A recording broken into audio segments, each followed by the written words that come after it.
శ్రీమాత్రే నమః. వ్యాసగరుడ 24 ధర్మకాండ ప్రేతకల్పం తర్వాయి భాగం. ఖగేంద్ర అసిపత్రవనమనే పేరు గల వేరొక నరకాన్ని వర్ణిస్తాను. ఇదొక 1000 యోజనాల మేరకు పరుచుకొని ఉంటుంది. ఇక్కడ నేల నిరంతరం అగ్నిజ్వాలల్లో మండుతూ ఉంటుంది. ఈ భయంకర నరకంలో 14 సూర్యులు నిత్యం తిరుగుతూ ఉంటారు. అక్కడి పాపులు నిత్యం ఆహాకారాలు చేస్తూ తగలబడుతూ ఉంటారు. కానీ శరీరాలు అలాగే ఉంటాయి, ఒంటి మంటలు అలాగే ఉంటాయి. ఈ నరకంలోనే 4వ భాగంలో శీత స్నిగ్ధపత్ర వనమున్నది. ఇక్కడ పండ్లు ఆకులు నేలపై కుప్పలుగా పడి ఉంటాయి. కానీ అక్కడే ఘోర మాంసాహారులు, పులుల కన్నా శక్తిమంతాలకు వేటకొక్కలు కూడా ఉంటాయి. వాటి వదనాలు మరీ పెద్దవిగాను, వాటిలోని దంతాలు పరమ బలిష్టంగాను, పారలవలే పైకి గుణపాలవలే క్రిందికి ఉంటాయి. చల్లగా నీడలు పరుచుకొని ఉన్న ఆ వనాన్ని చూసి ఆకలి దాహము తీర్చుకుందామనే ఆత్రంతో ప్రాణులు అటువైపు వెళ్తారు. కానీ అక్కడ అతి శీతల వాయువులు కత్తుల కన్నా క్రూరంగా బాధాకరంగా శరీరంలోకి గుచ్చుకుంటాయి. ఇవి ఇలా ఉండగా అగ్గిలో పడి బొబ్బలెక్కిన వారి కాయాలపై నుండి ఆకులు రాలిపడతాయి. అవి మామూలు ఆకులు కావు, చురకత్తులు. అవి ఏటువాలుగా పడి శరీరాన్ని ముక్కలు చేసి వేస్తాయి. అదే సమయంలో అక్కడున్న వేట కుక్కలు పాపులపై దాడి చేస్తాయి. అవి వారిని ముక్కలు ముక్కలుగా కొరికి తింటాయి. వీరికి శిక్షాకాలం ముగిసేదాకా తెలివి తప్పదు. తప్తకుంభమని మరొక నరకం ఉంది. ఇందులో ఎక్కడ చూస్తే అక్కడ పెద్ద పెద్ద బాణలు ఉంటాయి. వీటిలో నూనె, ఇనుపరజును ఉండి వీటి కింద పెద్ద పొయ్యిలలో బ్రహ్మాండమైన అగ్ని ప్రజ్వలుతుంటుంది. ఒక్కొక్క బాణలో 10 మంది మనుషులు సులువుగా పట్టే వీలుంటుంది.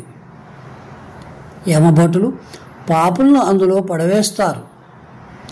పదునైన ఆయుధాలతో వీరిని అక్కడక్కడ పొడుస్తూ వేయిస్తుంటారు.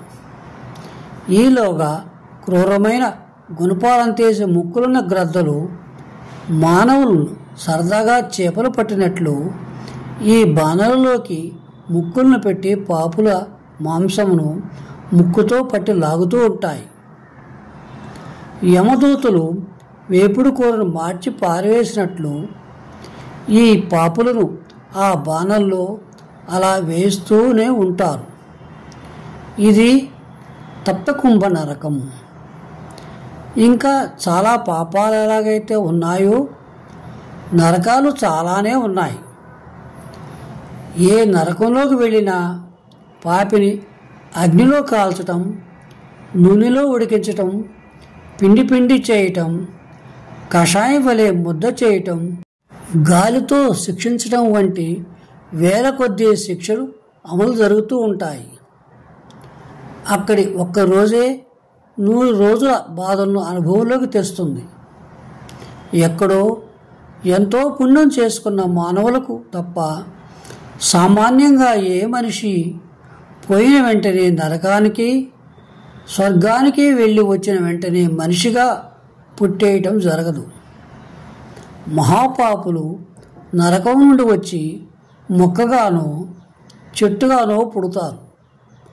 తరువాత క్రిమి, కీటక, దీపక, షట్పాది జన్మలు, తరువాత గోళ్ళున్న గాడిద వంటి జంతువుల నుండి అడవి ఏనుగు దాకా తన పాపానికి తగిన యోనిలో జన్మిస్తారు. పిమ్మట ఇంకా చాలా పాపాలు మిగిలిన వారు గూని, మరగొజ్జు, వామన, చండాల, పుల్కష మున్నగు మానవ జన్మలెత్తి అప్పుడు సంపూర్ణ మానవ జన్మను పొందవచ్చు. అందుకే అంటారు పెద్దలు, నరజన్మ బహుదుర్లభమని. ఈ మానవులలోనే కొందరు బహు పుణ్యప్రతులు దేవతలు కావచ్చు, ఇంద్రులు కావచ్చు. పుణ్యాత్ములను స్వర్గానికి పంపించేది యమధర్మరాజే. ఆయన అనుమతిని పొందిన పుణ్యాత్ములను దేవదూతలు వచ్చి సుందర నూపురాలు నానాభరణాలను పెట్టి సుందర గీతాలను పాడుతూ వాటికి తగిన అందమైన నృత్యాలను చేస్తూ చందనాది దివ్య సుగంధాలను పూసి మరింత హృదయ సుగంధాలను వెదజల్లే పూలమాలలతో అలంకరించి దివ్యకాంతులు వెదజల్లుతూ విమానంలో కూర్చుండబెట్టి స్వర్గానికి వెళ్ళిపోతారు. పుణ్య సమాప్తి తరువాత వారు మరలా పొడవుపై పుట్టవలసి వచ్చినప్పుడు సుక్షత్రయులుగానో మహాత్ములుగానో అట్టి వారింటినే పుట్టి పెరిగి పరిడవిల్లుతారు. వీరికి ఈ జన్మలో బ్రహ్మాండమైన భోగభాగ్యాలు అబ్బుతాయి. వాటిని వదిలి భగవంతున్నే జపిస్తూ జన్మం చాలించి మోక్షాన్ని పొందే అవకాశమూ ఉంటుంది. భూలోకంలో జన్మించినప్పుడు మరణం తప్పదు. ఆత్మ శరీరాన్ని విడిపోయాక జీవి శరీరంలోని పృథ్వీతత్వం పృథ్వీలోను, జలతత్వం నీటిలోను, తేజతత్వం తేజంలోను, వాయుతత్వం గాలిలోను, ఆకాశతత్వం నింగిలోను, సర్వవ్యాపి అయిన మనస్సు చంద్రునిలోనూ విలీనమైపోతాయి. గరుత్మంత శరీరంలో గల పంచేంద్రియాలు కోరికలు కామక్రోధాదులు చోరలతో పోల్చబడినవి. వాటి బారి నుండి జ్ఞానరత్నాన్ని కాపాడు. కామక్రోధచ్చ లోభచ్చ దేహి తిష్టంతి తస్కరాః జ్ఞానరత్నాపహరాయ తస్మాత్ జాగ్రత్త జాగ్రత్త. ఈ శ్లోకం గరుడ పురాణంలోది కాదు. ఇదొక చాటు శంకరాచార్యుల వారిదని ప్రతీతి. సశేషం.